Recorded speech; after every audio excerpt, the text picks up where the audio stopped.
Welcome to Toffee Blue View, your source for all things Everton. I'm Gerry, and joining me today, we have a very special guest.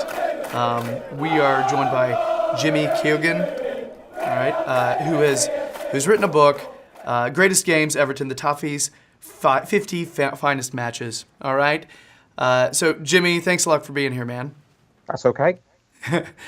We also have with us, as we tend to do, we've got David and Max on the line. All right. So guys, you doing all right? Yeah. All good, thank you. All good. Looking forward to speaking to Jim. Thoroughly enjoyed his book, so I'm interested to have a chat with him about that one. All right. So David, go ahead and you take the lead, and let's find out a little bit more about Jim's book. Hi, Jim. You all good? Yeah, all good. Thanks. Yeah. Brilliant. I must say I thoroughly enjoyed this book. Plenty of highs, some lows, of course. I suppose it's part and parcel being an Everton fan, isn't it? Exactly, yeah. Yeah, but yet the insight throughout was just fantastic, especially in those earlier chapters. I'm interested to see how you got so much detail in there. But yeah, it was fantastic. And then, going through the 30s, 50s, then on to the... I was lucky going the game that I was surrounded by an older generation, shall we say. So a lot of the 60s, 70s onwards, I kind of heard of some of those games, the Latchford Walks on Water, Andy Zark King, etc. But then, going into the kind of golden era of the 80s was fantastic as well. With those Wembley derbies, although we only managed to win that one that you alluded to. But then, into the 90s as well, whereas I started going in the late 90s. So as of kind of including Coventry onwards, I got to go to a lot of those games. So it was just, from a personal point of view, it was fantastic kind of reliving those games through the pages and in such a well-written manner as well. So firstly, congratulations. It's a great book. Thank you. Cheers. But yeah, firstly, why and what inspired you to write this particular book? Well, I've written one previously, Highs, Lows and Bakayoko's, which dealt with the just the 90s really, which, I think as most Blues who lived through that know, was, quite a challenging decade to be an Evertonian. Obviously, as the title says, there were lots of highs, but there were also plenty of lows. So I think after doing that, I wanted, as a fan, to just kind of go back through our history and maybe like a slightly more enjoyable book for me personally, by seeing like the journey this kind of amazing club has taken, and also partly like I think when you're a football supporter, you obviously when you start following a club, you are aware from that point on of what your club does, and as you said before, you're sort of also aware of things from the past, but maybe you don't know them in too much detail.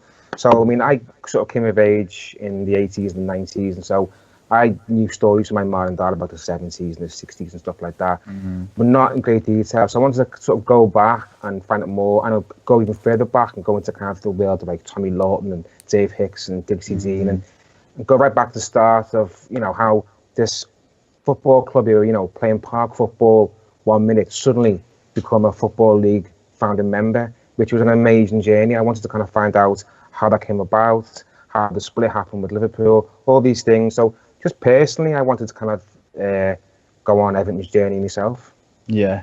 It's funny you say that because, leading on to really my next question, I was going to say, in terms of some of these games you look back on, and indeed the stories, was there any that really stuck out for you as a personal favourite? Because I know for me, I found it quite funny when I think it was in Dixie's 60, you were talking about Dixie Dean had the motorbike accident and missed a lot of the season as a result of the injury from it. And then I think it was Ted Sager was talking about smoking pipes and cigarettes prior to the FA Cup final in 33.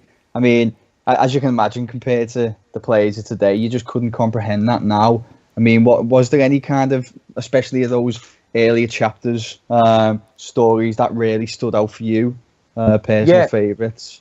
Yeah, there's two really. The first one was the first league derby between the two clubs, where the Everton board was so kind of motivated to get a win that the win bonus that day was a silk hat, Yeah. which really really screams of an age that's gone. And the second one was Dixie's 60th goal. When you think about how players celebrate today, just scoring a goal or just getting a winner, and he does this amazing feat. So not only did Everton win the league that day, largely because of his goals, he breaks this record, which seemed like it couldn't be broken. And there's no dancing or hugging. He just gets a little handshake off his fellow players. And then at the end of the game, whereas a lot of players would wait to be mobbed, he told the ref he was going off for the piss and disappeared, and that was it. He was gone. And thinking that that's almost unimaginable compared to the modern day football, that these kind of really kind of subdued figures who just sort of take it all in their stride, and there's no histrionic and there's no wild celebration. You just sort of do the job, and that's what it is. That's what you pay to do. And I thought that those two things to me really. I mean, I know it's a long time ago, but they really show a completely different sort of game, really. Yeah, definitely. No, I totally agree, and I did find that quite funny myself when I was having a look at that. But I mean, just quickly before we move on, I couldn't get over. I'd heard this before, but I don't think it really hit home until I was reading about it. How unlucky Everton were in terms of both world wars. Obviously, I know you'll probably give a bit more detail for me, but for anyone who's listening, sorry, but to win the league and then have 2 world wars break out on 2 separate occasions. I mean, the term Everton, it couldn't be more applicable. And you do kind of wonder maybe what could have been in terms of our overall league title tally if that didn't happen on those occasions. Yeah, I think going through our history, it's amazing how much better we could have been. I mean, there are so many times when we've almost won league titles, come close to FA Cup victories, come close to getting more FA Cup final appearances. But I mean, those two really stick out because what club has that level of misfortune? To me, it's very few clubs put together title-winning sides. Everton have done it. There are 2 occasions, and both times the World War's broken out, and obviously on both occasions afterwards the club performed very poorly. So after the First World War, for the next, say, I don't know, like 6-7 years, we struggled, and then after the Second World War, we struggled and then went down. So on 2 occasions, not only did we kind of not maybe unable to build on the momentum of having a title-winning side, we also greatly suffered the readjustment afterwards. Yeah. You're thinking in our history, when you include the European ban in the mid-80s, that's 3 occasions where Everton have had fantastic sides broken apart through no fault of their own, which is, when you think about the long history of football, I can't, there are very few clubs who on the pitch endure that level of misfortune. Yeah, I mean, it's heartbreaking, really, isn't it? Really when you think about it. Yeah, and then what I like about the book is it does really cover a lot of the Everton heroes. I mean, you get the obvious ones like your Dixie Deans, but I mean, I'm thinking more maybe post-war now with the Cannonball Kid, Andy King, Bob Latchford. Was there anybody that you found, I don't know, you almost had a new appreciation for after reading, researching, and obviously writing about them? Yeah, I think Alex Young was the one that really stuck out because, again, I'm not sure he gets kind of lost in time, but I mean, Dean gets mentioned a lot and Hickson as well. But when I talk to people who were kind of following Everton, especially when they're kind of if they're younger in the 60s, and when they talk about Young, they sort of come alive, and you get the sense. I think I interviewed George McCain, and he was just the passion that comes across when they're talking about Young. It's like, I think they view him as the greatest player they've ever seen. And I think, I think because Everton was successful in the 60s, maybe his impact doesn't get appreciated so much. And I certainly didn't know a great deal about him. I was aware of Everton being good in the 60s, and I was aware of recent Everton heroes and the big figures in the past. But he sort of didn't so much pass me by, but I didn't really get a handle on him. And so it was interesting finding out just what sort of player it was, because he's a very different Everton number 9. You think of Dean and Lawton and then Hickson and then Latchford and Sharp and Gray and Ferguson, these kind of Terrace heroes were kind of big, hard number nines, whereas Young was just incredibly skillful. He wasn't like a battering ram. He wasn't particularly good in the air, but he could dance around players with both feet, and he was incredibly graceful and I enjoyed to watch. And I found it enjoyable to kind of not just find out more, but to kind of appreciate what these fans felt about it, and they idolised him. Yeah, I mean, he was almost ahead of his time, really, wasn't he? Yeah, that's the impression you get. Yeah. Yeah. Yeah, fantastic. And obviously, we move on. I think you alluded to before about when you started going the game yourself. Just out of curiosity, what was your first game out of the 50 that you listed? Out of the 50, I mean, my first game was Howard Kendall's first game in charge, but probably I think that was a 3-1 against Birmingham. Out of the 50, probably I've put you on the spot a little bit here. Yeah, just trying to think. I think it's probably the 84-85 season, so probably the Man U game will be my first one. I think from was that 5-0? That's right, yeah. When it kind of, I think when it first becomes apparent that, actually that isn't true. Hang on, no, that was my second. The first one was the 1-0 victory over Liverpool in the Charity Shield. I think that was the first one from that list. You were at that one? Yeah. That was my first time at Wembley. It'd be the last time we beat them there. Yeah, exactly, yeah. So, but I mean, I can recall then, a sense of excitement amongst like my mum and dad and their mates that, I think they'd lived through the 70s and all kind of the false dawns. And I think even as a young lad, I could get the sense that they were thinking that this is something different here. And then, obviously as that season goes on, I can remember just, like you'd go to a match and then they'd take you to the pub afterwards and they were so kind of pumped up with what was happening. I'm not sure they'd seen anything quite like it before. Such a kind of exciting season, such an exciting side as well. It was infectious, really. Yeah, it was a fantastic decade. Typically one that come just before my birth, but then one thing I did want to know. I can imagine it must have been a difficult decision, kind of picking up the 50. Was there any kind of close calls, ones who made the substitute bench almost, to use a terrible term there, but was there any that you thought maybe on another day they might have got in there? Yeah. I mean, actually, that 1984-85 season, you could pick so many games from that year, and because they're probably better games to watch than some of the ones that made it, but because you don't want to just concentrate on that kind of golden period too much, and you want to include different decades.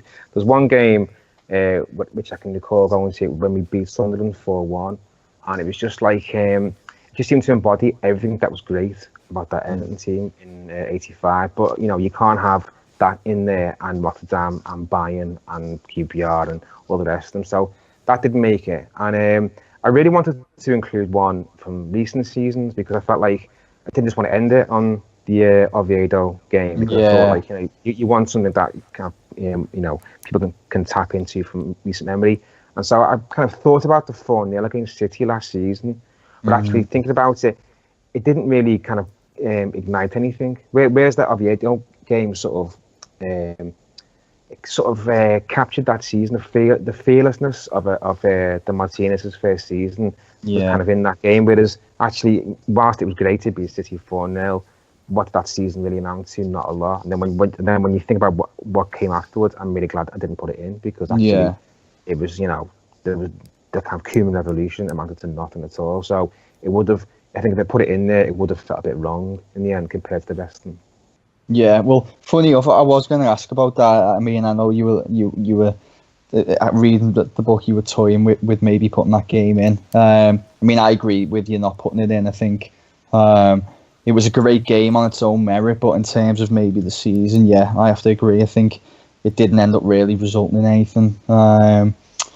But then, I suppose what I'd like to know, really hypothetical here, but do you think you could ever get 51 this season, and what would the players or team have to achieve? Because I know you say it's never black and white, and I agree in terms of what makes a great game. But is there something that you could think would really, they would have got you up to 51 at a particular game if they won a certain game this season, maybe an Anfield win or something like that?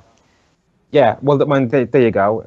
Exactly that. I think it has to be something out of the ordinary. So it would have to be like a cup final or a cup final victory to win at Anfield. I mean, I included the Kevin Campbell derby in there, and like I can recall at that game, if you said to me then, it'll be nearly 20 years before we get to I was like, I'd have laughed because prior to that, I think that our worst spell had been 14 years, which had been the 70s. But actually, in the 70s, Liverpool were amazing. So you sort of, it's not nice to lose there, but you sort of expect it. When you think of the last 2 decades, Liverpool have been there for the taking at times, and we've got this. We seem to have got the self-imposed mental block when it comes to Anfield that no other team seems to have. So you go there. Really, I think Everton start the season sort of like 3 points down because those 3 points are off the table to begin with, and Liverpool kind of 3 points up. I agree with that. If we could go there on the weekend and get especially when you think of where the club has been recently, you think that's often what makes something great. It's not just a case of a team going and winning a good game. It's the kind of the story. So if we were to go from being like woeful as we were 3 weeks ago to suddenly, and obviously talking about relegation and for the time being the bottom 3, to go into Anfield where we can't win a game in nearly 2 decades and get a win, that makes it a kind of a more interesting story too. So, whilst I don't think we will win this weekend, but like it would be, to beat for this team now to beat that Liverpool team would be fantastic. Yeah. Well, I think it's one of them, isn't it? And you'll know better than anyone. I think football just has a way of throwing up these narratives sometimes, doesn't it? And that's the thing that I'm clinging on to going into Sunday is just, although it has been over these last nearly 20 years, it's not always cut and dry, and things just have a way of working. And I think with Amaja coming in, who nobody particularly wanted, and he's, as you said, we're talking about relegation now.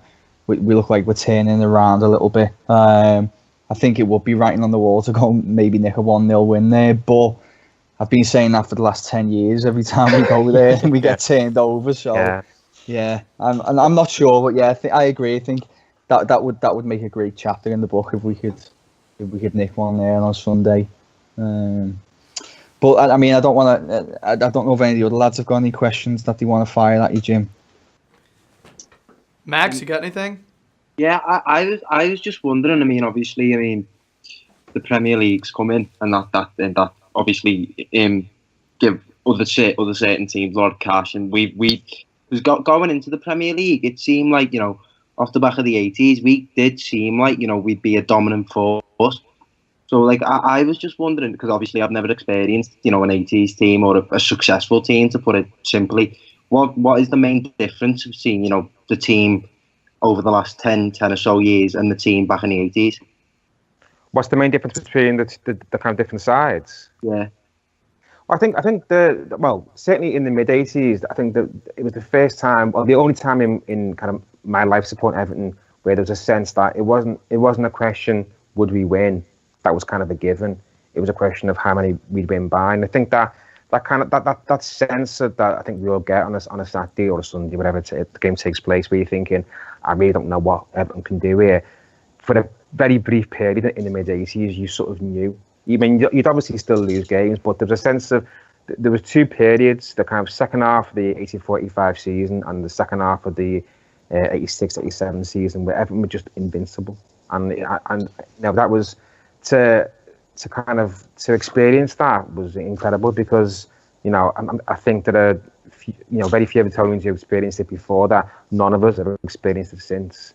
I think that it must be like what it's like being a Man City fan at the moment, where you just think, we can do anything. And again, there was the sense that for a time there that we felt like when the Premier League started that we were kind of well positioned to be a big club. I think that's the biggest transition that, as an Evertonian, I've taken from those kind of from the 80s to the 90s into the noughties, that it was hard to suddenly realise that you're not a big deal anymore, and the things that you thought were in reach each season. But Everton, we always thought maybe we could win the league or we could get a cup.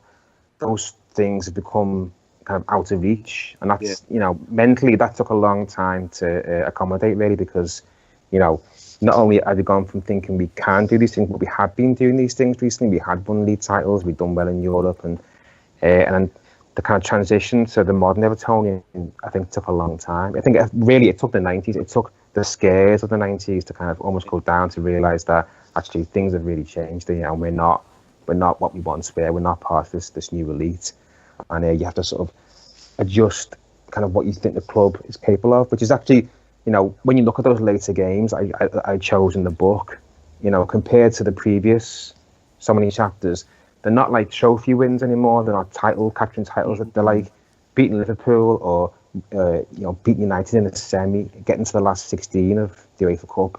So by historic standards, they don't seem to be particularly impressive, but actually by modern Everton standards, they were. But it's just kind of what we're capable of has changed so much over the past 25 years. I agree. Yeah. Excellent. Max, do you have any others? No, that was it, really. Okay, I just didn't want to be like cutting in the middle of your questioning there. So Jim, I have a few. They're kind of practical, as my I didn't start supporting Everton until 2011, 2012, because they didn't play games in America on television. They'd only started doing that in those years. So naturally we let somebody like David run this interview because he's been supporting a lot longer. He just kind of knows. He just knows a heck of a lot more than I do. So my questions are kind of practical, in terms of the actual writing of the book. So as far as compiling all this information, putting it all together, have you mentioned how long this process actually took you? It was about 12 months. But I mean, I've been writing about Everton because my previous book for like the previous 2 years. So I was in a rhythm and I knew some of the bits that I was going to cover. But so it might have taken a bit longer if that hadn't been the case. But actually, just from start to finish, it was about a year. When you said 12 months, I kind of did a double take. You can't see that, but I did, because it sounded like a short amount of time. Yeah, but and I'm also assuming that writing that first one and putting that first one together, you took a lot of experience from that, making this one a lot more streamlined as well. Yeah, I think you sort of it's my third book, so I think by the third one, where the stuff is, how to organise interviews, who to approach, that kind of stuff. So you get slicker as you go along. The first book I wrote, it took me ages because I was all over the shop, really. Yeah, and that's the next question I was gonna ask about. You got a little bit into your criteria a bit. I know you mentioned that it's not black or white, what makes a great game and everything, and you mentioned certain matches that you didn't include because they kind of didn't lead to great things later in the season. But do you really? I mean, it seems like picking this would be tough. For me, I would almost have to have like a list of criteria that they need to check, almost like a scoring system for each one of these games to be able to put them in this list. Did you have anything like that? Well, I mean, the first thing I wanted to cover was every decade. I think that's the first thing, just so that even the lean years, like somewhere like the 1950s, just because in those 10 years, something good would have happened to those fans. And sometimes you look at a game and it's not particularly impressive in the stats. There was a game from the early 80s, which, I think we beat Liverpool 2-1 in the Cup. And, if you just looked at that, Derby win's nice, but it wasn't particularly impressive. But actually, that game got in because when I talked to fans from that period, because Liverpool had been so dominant, and this is the tail end of the Gordon Lee era, and Everton had, been in the doldrums, and the fans are really down. That win for them was like getting a cup. So even though that season we didn't get much further, and I don't think we finished particularly well in the league either, just to beat this kind of overmighty Liverpool and knock them out was fantastic. So sometimes, you want something to reflect each era, and you sort of also want to tell a story as well. I was trying to use these games to sort of show Everton's journey, like these kind of 50 moments to kind of punctuate our narrative and kind of show the ups and downs, and as I said before, how this kind of nothing club, just a local church, knocking a ball on the park, how did that become a founding member of the Football League, and then go on to sort of win league titles and become arguably kind of, by the First World War, possibly the biggest club in the country. And I mean, how did that happen? So you want these moments to tell these stories. So when you're approaching it, there are obviously some moments that need to be in there. There are some matches that are just every Evertonian would say that has to be there. Like the Bayern Munich game has to go in there, and winning the cup in the 60s, that has to go in there, and the last cup final win, that needs to be in there. But beyond that, it's a case of trying to cover every decade and try and tell this story as well. Now that's a ridiculously thoughtful way of approaching it. That is just that's like, for me, I was sitting there thinking, okay, I would have categories and checklists, and your process is way more compelling. Last question that I have, and then we'll kind of do a little go around and talk about our favorite great games. I come from, filmmaking and everything, and when people talk about their favorite films all the time, there's certain ones that crop up and you're just like, oh, again, and so, people say, oh, Citizen Kane, and you're just like, another one that likes Citizen Kane, what's that version of the Everton great, like, what's the cliche answer when someone says, this was Everton's greatest game from a supporter for you? What's the cliche answer? It's the Bayern Munich game in '85. That's the game that everyone who was there or kind of around at the time, they all say that's the greatest moment of Everton. I think the reason for that is because I talked to Graham Ennis at When Skies Are Grey, and he was saying, he's been going to match for decades, and he's experienced all kinds of atmospheres. And he said, imagine your best atmosphere at Goodison, and then times it by 10, and you still don't get close to that night. He said, there's just something, not sure what it means, it's a semi-final, it's not a final, there's no trophy won, it's not a league title. There was just something about maybe how that game kind of unfolded, kind of be behind and come back, or the sense that maybe, this is us getting to European level and matching Liverpool.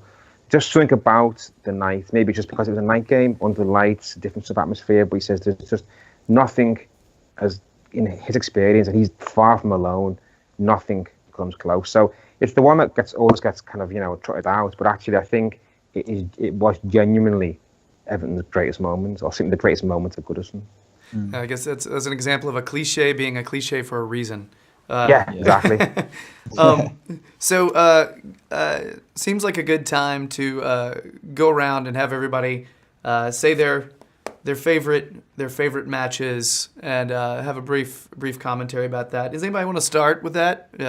Max, you want to give that a go? It's hard because I was born in '98, so as I've grown up, I've not as it kind of falls under category, title wins or cup wins. I've seen nothing of that substance. So the first it's kind of just like an automatic light bulb that goes on for me. I'd just say the Gosling derby straight away. It was just everything about the game. I mean, Goodison was an absolute bear pit. Gerrard getting substituted off early with his injury, and then Lucas Leiva ended up getting sent off. It just everything kind of just unfolded perfectly, and we were all kind of worried that it'd go to penalties, and we ended up nicking a goal just towards the end. That, as I say, it's just like an automatic light bulb. I don't need to think about it. It's just, by far the greatest game I've ever been to. All right. Yeah, okay. David, you want me to go next, or you want to head it up? It's up to you, mate. Do you want to go? Well, I've had to list games that I've actually witnessed, and seen, so I had limited years to choose from. But I've mentioned this before on our show, but the one that kind of clinched me being an Everton supporter was 2012, Everton 2, Spurs 1, Pinar and Jelavic get the goals. That's the one that clinched me being a supporter. And I've never cheered so hard for a team that I've hardly watched. That was an awesome moment. And the other, I've got two kind of other ones that I really. You mentioned the Oviedo game in 2013, where we beat Man U 1-0. That is on my short list here, and also 2015 when we beat Chelsea 3-1. Nazy got the hat trick. And I think wasn't Besic starting, and he got injured, and Naismith came in for him. Yeah. And that's when. Yeah. What a crazy awesome game. And that was a perfect hat trick as well. Don't forget. By the little guy. Yeah, that's Naismith at that moment was probably my favorite Everton player at the time. Just such a cool moment. So anyway, David, what you got, man? I mean, there's so many you could do, but I just tried to maybe think of a more obscure game, especially after reading the book. Just in terms of kind of what it meant at the time. And for me, it's it's another recent one. I think it was 2011-2012 season where we went on that run to the FA Cup semi-final where we eventually knocked out by Liverpool, but it was the FA Cup replay at Sunderland. We initially faced them at home and it was a 1-1 draw. And coming out of the ground that day, it almost had that feel of an opportunity missed. They brought a good following. It just become, even though they were not necessarily a great side, it become a bit more of a daunting task going there. Because we knew they were up for it. I think it's the first time they'd had a decent cup run in a long time. And I did go the game. And there was about 6,000 Evertonians there, and it was absolutely bouncing. And it was around that time where Jelavic had just come in, and he was on absolute fire. He seemed to be scoring every week. So we went there, and at this point, Liverpool had already made it to the semi-final, so we knew they were waiting. And yet we ended up winning the game 2-0. Jelavic scored in the first half, and then Vaughan David Vaughan, I think his name is, technically got the second, but Jelavic took credit for it. And the away end was just mayhem, absolute mayhem. And as I said, we went on to win 2-0, and we knew we were meeting Liverpool then at the semi-final at Wembley. And okay, it didn't go to plan, but just coming out the ground, as Jim mentioned before, Liverpool haven't had great sides over these past 10-15 years, and that wasn't a good side. And my first mistake was thinking, well, they'd already beat us twice that season, so no doubt we're going to do them on this third one. And they ended up ruining our big day again. But as I said, in terms of the game itself, it was a great win, and it was a really good night, and just maybe one of the lesser known games that kind of really sticks out for me. So I guess we should also ask Jim this question. If you can narrow it down. I don't know if you've specifically mentioned your personal choice yet. Well, I think for me, there's a derby from the 90s, Joe Royal's first game in charge, which was 94. I think it was in November. I think people talk recently about this being like a bad Everton side and one of the worst I've ever seen. But I think the Mike Walker side that season were unquestionably the worst Everton sides ever. They were just.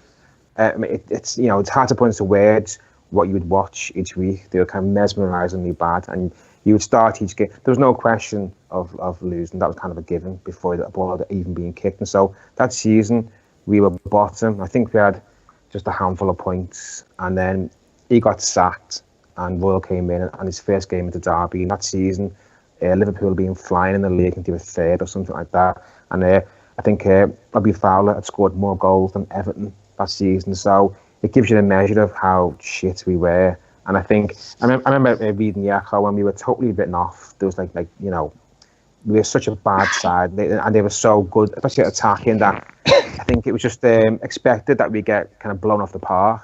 And it was a night game, and I recall the atmosphere was quite angry that night. It wasn't like I think a lot of Blues were pissed off at that point, because we just survived relegation the previous season, and we meant to be getting rebuilt with Peter Johnson's money, and there'd been some excitement, and it'd been such a dreadful season to that point, and I think a lot of us thought that we were going to drop. I feel like you're describing this season, by the way. Jim. It's so similar, especially with the derby coming up and that. Yeah. But and then you got this different Everton side come out. I mean, we've been like porous to the point of kind of saturation. We've let in so many goals, and then this Everton side comes out under Joe Royle, and in the first half, this kind of dazzling Liverpool side was just shackled. I think Royle said something like he'd seen Joe Parkinson and John Ebel tackle a packet of crisps in the warm up. That gave him an indication of like, you know, he thought these players can do this, and so we just stifled Liverpool, and you know, got into hard time with that important, you know, the importance of not letting the goal. And then I think there was a change after the break. I think Matt Jackson went off, and we brought on Paul Rideout, and suddenly we had a bit more kind of attack and potency.